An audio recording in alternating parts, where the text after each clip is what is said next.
Welcome to mega 9 TV.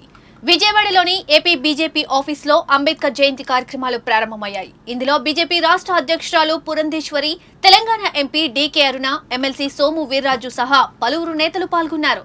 Ambedkar ను Congress party అవమానించిందని, BJP అధికారంలోకి వస్తే ఆయన రాసిన రాజ్యాంగం మార్చేస్తారని ప్రచారం చేసిందని పురంధేశ్వరి, డీకే అరుణ ఆరోపించారు.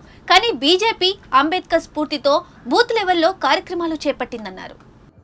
ఈ పాత్రికేయుల సమావేశంలో జాతీయ ఉపాధ్యక్షులు శ్రీమతి డీకే అరుణ గారు తెలంగాణ. కానీ ఈ కార్యక్రమానికి ఇవాళ మేము నిర్వహించుకునేటువంటి కార్యక్రమానికి ముఖ్య అతిథిగా వారు ఇక్కడికి రావడం జరిగింది. అదేవిధంగా మొన్ననే ఎమ్మెల్సీగా ప్రమాణ స్వీకారం చేసినటువంటి జాతీయ కార్యవర్గ సభ్యులు పెద్దలు సోము వీర్రాజు గారికి, మరియు ప్రధాన కార్యదర్శులైనటువంటి దయాకర్ రెడ్డి గారికి, ఈ కార్యక్రమానికి వారి ఇన్ఛార్జు ఎస్సీ మోర్చా అధ్యక్షులు గుడిసె దేవానంద్ గారు ఉన్నారు, భాగ్యలక్ష్మి గారు ఉన్నారు, అదేవిధంగా అయాజీ వేమా గారు, విల్సన్ గారు, వారితో పాటుగా పాత్రికేయ మిత్రులు కూడా నా నమస్కారాన్ని నేను తెలియజేస్తున్నాను. ఇవాళ ఈ కార్యక్రమం ప్రధానంగా బాబాసాహెబ్ అంబేద్కర్ గారి జయంతి ఏదైతే ఉందో రేపు ఏప్రిల్ 14, దాన్ని పురస్కరించుకుని దేశవ్యాప్తంగా సాధారణంగా ప్రతి సంవత్సరం కూడా మేము ఈ కార్యక్రమం చేయడం అనేది సర్వసాధారణం. బూత్లో 6 కార్యక్రమాలు అనివార్యంగా చేయాలి అని చెప్పి జాతీయ నాయకత్వం మాకు ఇచ్చినటువంటి ఆదేశం అయితే, ఆ 6 కార్యక్రమాల్లో కూడా బాబాసాహెబ్ అంబేద్కర్ గారి జయంతిని బూత్ స్థాయిలో కూడా నిర్వహించడం మేము ప్రతి సంవత్సరం కూడా చేస్తూ వస్తున్నటువంటి విషయం. బాబాసాహెబ్ అంబేద్కర్ గారు కేవలం మేము అనుసరించడం మాత్రమే కాదు, వారి చూపినటువంటి మార్గం ఏదైతే ఉందో, ఒక దార్శనికుడిగా వారు సమసమాజ స్థాపనకి వారు చేసినటువంటి కృషి ఏదైతే ఉందో, అదేవిధంగా సమాజంలో ఉన్నటువంటి అన్ని వర్గం వారికి సమాన అవకాశాలు లభించాలి అనేటువంటి తపన ఏదైతే వారిలో ఉందో, అదంతా కూడా భారతీయ జనతా పార్టీ విశ్వాసం అని చెప్పి మీ మాధ్యమంగా ప్రజలందరికీ కూడా మేము తెలియజేస్తున్నాం. 2024 ఎన్నికల సందర్భంలో పెద్ద ఎత్తున దుష్ప్రచారం మా విపక్ష పార్టీలు చేశాయి. అదేమిటంటే బాబాసాహెబ్ అంబేద్కర్ గారి పట్ల భారతీయ జనతా పార్టీకి ఎటువంటి గౌరవం లేదని, వారికి కనుక సంపూర్ణమైనటువంటి మెజారిటీ వచ్చినట్లయితే వారు వెంటనే రాజ్యాంగాన్ని మార్చేస్తారు అని చెప్పి ఒక దుష్ప్రచారాన్ని దేశవ్యాప్తంగా కూడా విపక్ష పార్టీలు చేసినటువంటి నేపథ్యం. ఇవాళ కార్యకర్తలందరూ కార్యోన్ముఖులై ప్రజల్లోకి వెళ్ళి ఇది కేవలం దుష్ప్రచారం మాత్రమే, నిజంగా బాబాసాహెబ్ అంబేద్కర్ గారిని గౌరవించినటువంటి పార్టీ ఏదైనా ఉన్నది అంటే దేశంలో అది భారతీయ జనతా పార్టీ మాత్రమే.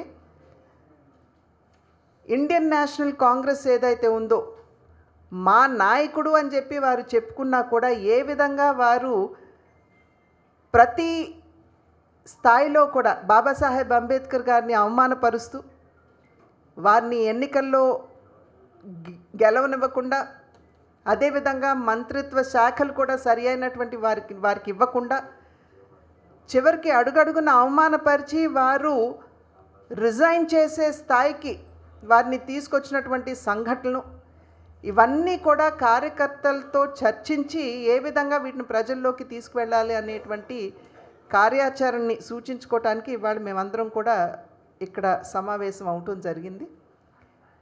బాబాసాహెబ్ అంబేద్కర్ గారిని ఇందాక నేను చెప్పినట్లుగా నిజంగా భారతీయ జనతా పార్టీ మాత్రమే గౌరవించింది.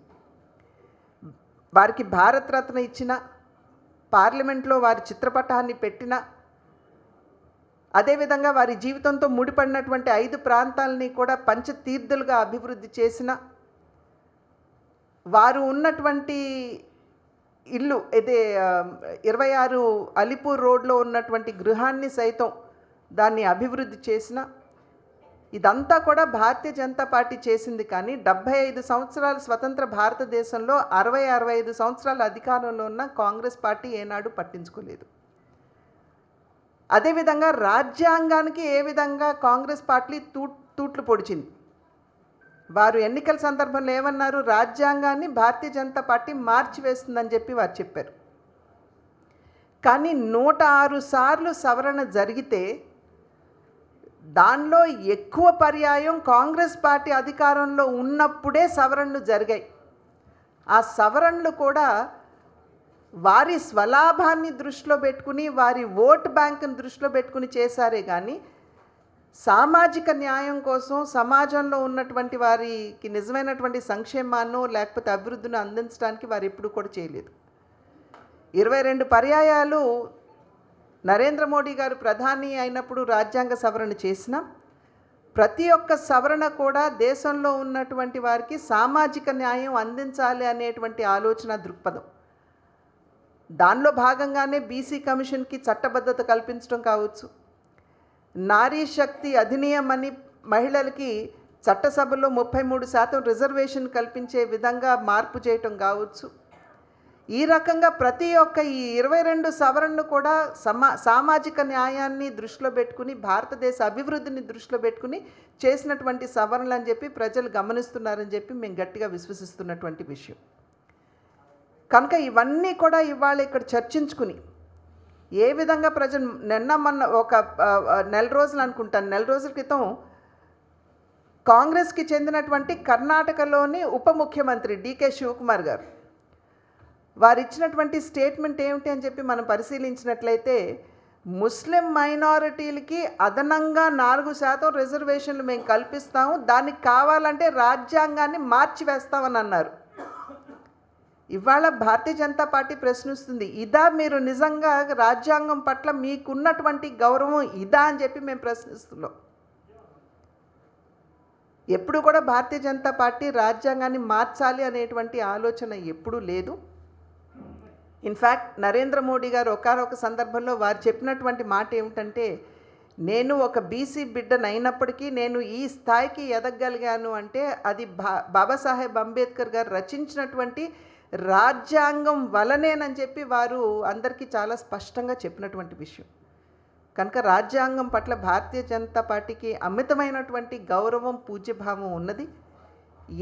ఏ పని చేసినా, ఏ కార్యక్రమాన్ని చేపట్టినా రాజ్యాంగ స్ఫూర్తికి లోబడి దాన్ని అతిక్రమించకుండా ఆ లోబడే భారతీయ జనతా పార్టీ పనిచేస్తూ వస్తున్నది. ఈ విషయాలన్నీ కూడా కార్యకర్తలతో ఇవాళ చర్చించాలి. ఎందుకంటే వారు కూడా విషయావగాహనతోటి ప్రజల్లోకి వెళ్ళగలగాలి అనేటువంటి భావనతోటి ఇవాళ ఈ సమావేశాన్ని ఏర్పాటు చేసుకోవడం జరిగింది. నేను సోదరిమణి అరుణ గారికి నా హృదయపూర్వక ధన్యవాదాలు తెలియజేస్తున్నాను. వారు ఇవాళ ఇక్కడికి వచ్చారు, ఈ కార్యక్రమంలో పాల్పంచుకుని వారు కూడా మాకు మార్గనిర్దేశకత్వం చేస్తారు. కనుక అరుణ గారికి కూడా నేను ధన్యవాదాలు తెలియజేస్తూ, అరుణ గారు ఆంధ్రప్రదేశ్ భారతీయ జనతా పార్టీ అధ్యక్షురాలు, పార్లమెంటు సభ్యురాలు పురంధరేశ్వరి గారు,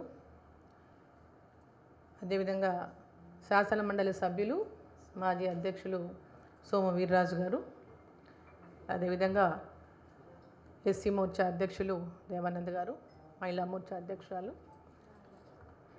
దయాకర్ గారు, అయ్యాజీ గారు, విల్సన్ గారు, మరి ఇక్కడ ఉన్నటువంటి వివిధ హోదాల్లో ఉన్నటువంటి కార్యకర్తలు, నాయకులు, మీడియా మిత్రులు అందరికీ నా యొక్క నమస్కారం. అంబేద్కర్ గారి యొక్క జయంతి వేడుకలు 13వ తేదీ అంటే రేపటి నుంచి 25వ తేదీ వరకు నిర్వహించాలని జాతీయ పార్టీ ఇచ్చినటువంటి కార్యక్రమంలో భాగంగా, ఇది ప్రతి సంవత్సరం కూడా నిర్వహిస్తున్నటువంటి కార్యక్రమం, ఇదేం కొత్త కార్యక్రమం కాదు. ఈ కార్యక్రమంలో ఈ వేడుకలను గొప్పగా జరుపుకోవాలని, వారి ఆశయాలను వారి స్ఫూర్తితో గ్రామ గ్రామానికి కార్యకర్తలు వీటిని తీసుకెళ్ళేటటువంటి విధంగా ఈరోజు ఇక్కడ ఆంధ్రప్రదేశ్లో నిర్వహిస్తున్నటువంటి కార్యశాలలో మరి ఇక్కడ నేను పాల్గొనడానికి రావడం జరిగింది. ఇంతకుముందు అధ్యక్షురాలు చెప్పినట్టు పార్లమెంటు ఎన్నికల సమయంలో కాంగ్రెస్ పార్టీ బీజేపీ అధికారంలోకి వస్తే రాజ్యాంగాన్ని మార్చేస్తారు అని ఒక దుష్ప్రచారాన్ని దేశవ్యాప్తంగా తీసుకెళ్లడం వల్ల ప్రజల లోపల ఉన్నటువంటి అనుమానాలను తొలగించడానికి భారతీయ జనతా పార్టీ అంబేద్కర్ గారిని గౌరవించినటువంటి అనేక విషయాలను ప్రజల్లోకి తీసుకెళ్లడానికి కాంగ్రెస్ పార్టీ అంబేద్కర్ గారిని ఎన్ని రకాలుగా అవమానించిందో ఆ అవమానాలను ప్రజల లోపల తేట తెల్లని చేయడానికి ఇంతకుముందు పురంధేశ్వర్ గారు చెప్పారు. అంబేద్కర్ గారిని ఆనాటి కాంగ్రెస్ పార్టీ లోక్సభ ఎన్నికల్లో పోటీ చేస్తే ఓడించినారు. ఈవెన్ నెహ్రూ గారు కూడా వారు ఓడిపోవాలని చెప్పి కోరుకున్నారు, ఓడించాలని చెప్పి వారు కూడా ఆనాటి కాంగ్రెస్ వాళ్ళకి ఆదేశాలు ఇచ్చారు అంబేద్కర్ గారిని ఓడించాలని. అయినప్పటికీ కూడా అనేక అవమానాలను ఎదుర్కొని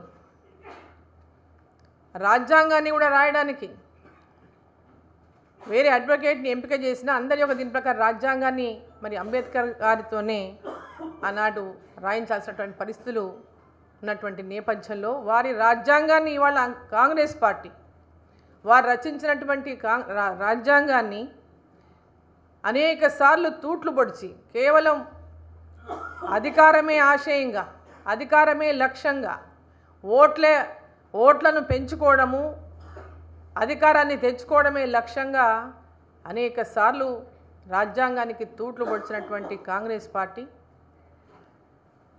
భారతీయ జనతా పార్టీ పైన దుష్ప్రచారం చేస్తున్నటువంటి కాంగ్రెస్ పార్టీ వాళ్ళ భారత దేశంలో నరేంద్ర మోదీ గారు ప్రధానమంత్రి అయినాటి నుంచి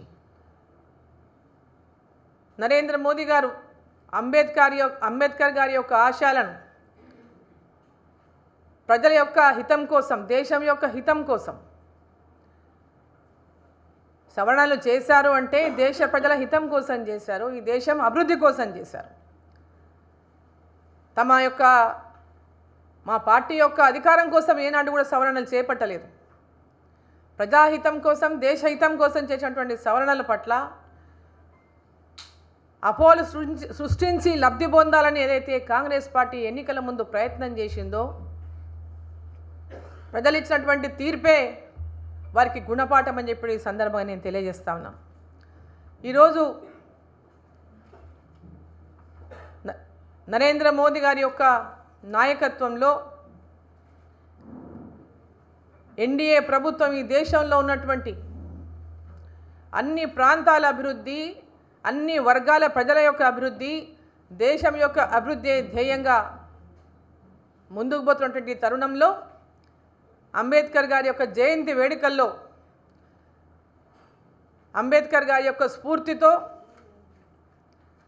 కార్యకర్తలంతా కూడా గ్రామాల్లో ఆ స్ఫూర్తిని నింపుకొని వారి లక్ష్యాన్ని సమాజంలోని అన్ని వర్గాలకు న్యాయం జరిగే విధంగా, సమన్యాయం జరిగే విధంగా వారు రచించినటువంటి రాజ్యాంగం ద్వారా పొందుతున్నటువంటి ఆ ఫలాలను అందించే విధంగా ఈరోజు భారతీయ జనతా పార్టీ ఎన్డీఏ ప్రభుత్వం చేస్తున్నటువంటి కృషిని అంబేద్కర్ గారి యొక్క